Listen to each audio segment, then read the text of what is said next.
जय हिंद दोस्तों। मैं मिथिलेश राजवंशी आपका मित्र आ गया अपने YouTube channel learn with myth पे। तो फ्रेंड, पिछले क्लास में हम लोगों ने क्या देखा था?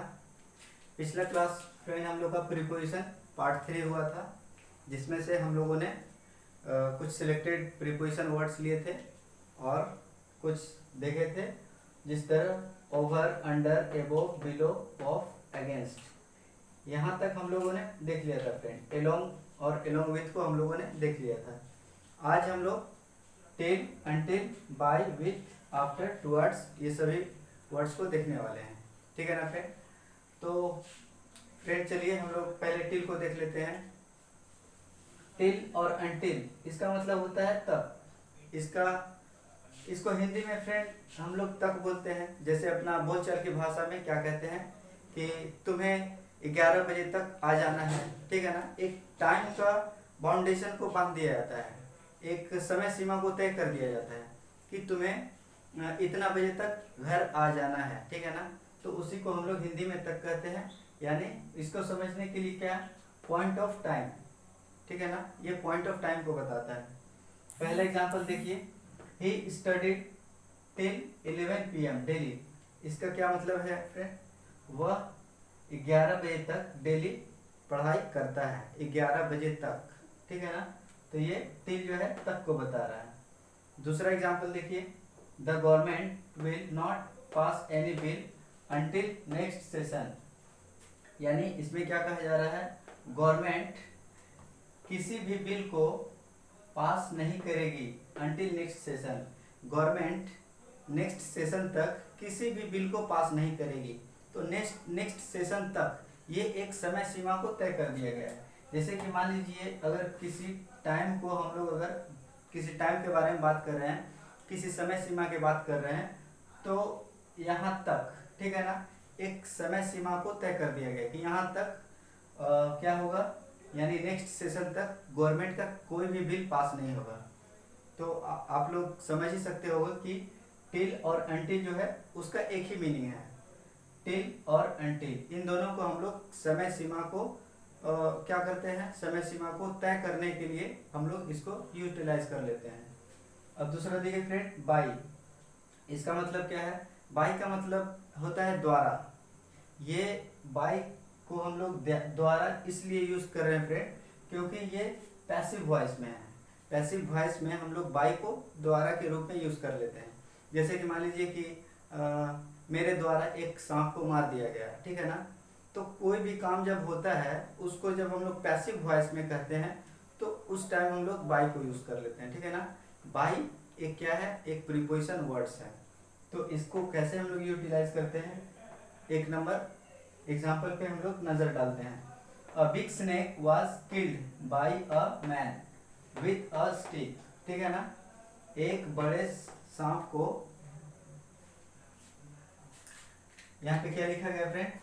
A big snake was killed by a man with a stick. Passive voice में मैंने यहाँ पे लिख दिया है। तो एक बड़े सांप को मार दिया गया है, किसके द्वारा? एक डंडे के द्वारा एक बड़े सांप को मार दिया गया है। तो मारने का काम किसके द्वारा हुआ है? मैन के द्वारा। तो उसी को डिनोट करने के लिए बाई को यूटिलाइज किया जा रहा है। ठीक है ना? बाई को इस्तेमाल किया जा रहा है। तो बाई का मतलब हो गया के द्वारा। और बाई को एक और व्यू में हम लोग यूज कर देते हैं। बाई को हम लोग पॉइंट ऑफ टाइम के लिए भी यूज करते हैं। कैसे? दूसरा नंबर एग्जांपल देखते हैं। I finished my work by the end of the day. यानी समय ये क्या है? By the end of the day, यानी दिन के समाप्त होने तक मैंने क्या किया, अपने काम को फिनिश कर लिया। ये एक समय सीमा को तय कर दे रहा है, पॉइंट ऑफ टाइम के बारे में डिनोट कर रहा है कि दिन खत्म होने तक मैंने अपना काम कर लिया। ठीक है? जैसे दिन खत्म हुआ मेरा काम भी खत्म हो गया। तो उसके लिए भी हम लोग बाई को यूज कर लेते हैं। फिर देखिए फ्रेंड, टुवर्ड्स को। टुवर्ड्स का मतलब होता है की तरफ या की ओर। टुवर्ड्स जो वर्ड्स है फ्रेंड, हम लोग को बताता है कि किसी भी डायरेक्शन की तरफ हम लोग उसके बारे में डिनोट करता है। जैसे कि मान लीजिए ये ईस्ट, वेस्ट, नॉर्थ, साउथ। अगर हम लोग किसी डायरेक्शन में भी जाना होगा तो भी हम लोग क्या ये टुवर्ड्स को हम लोग यूज कर लेते हैं।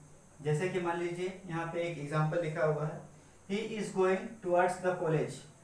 अगर मान लीजिए फ्रेंड किसी व्यक्ति को कहीं जाना है तो वो इस तरह से कह सकता है कि वो कॉलेज की तरफ जा रहा है, लेकिन उसका डेस्टिनेशन कहाँ है इसका कुछ पता नहीं है। तो उसके लिए टुवर्ड्स को क्यों यूज कर रहे हैं? सिर्फ दिशा के ज्ञान के लिए हम लोग टुवर्ड्स को यूज कर रहे हैं, सिर्फ दिशा के ज्ञान के लिए।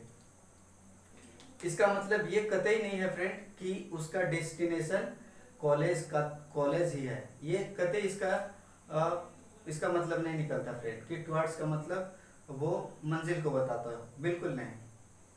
अब देखिए फ्रेंड, आफ्टर क्या है? आफ्टर का मतलब होता है बाद में।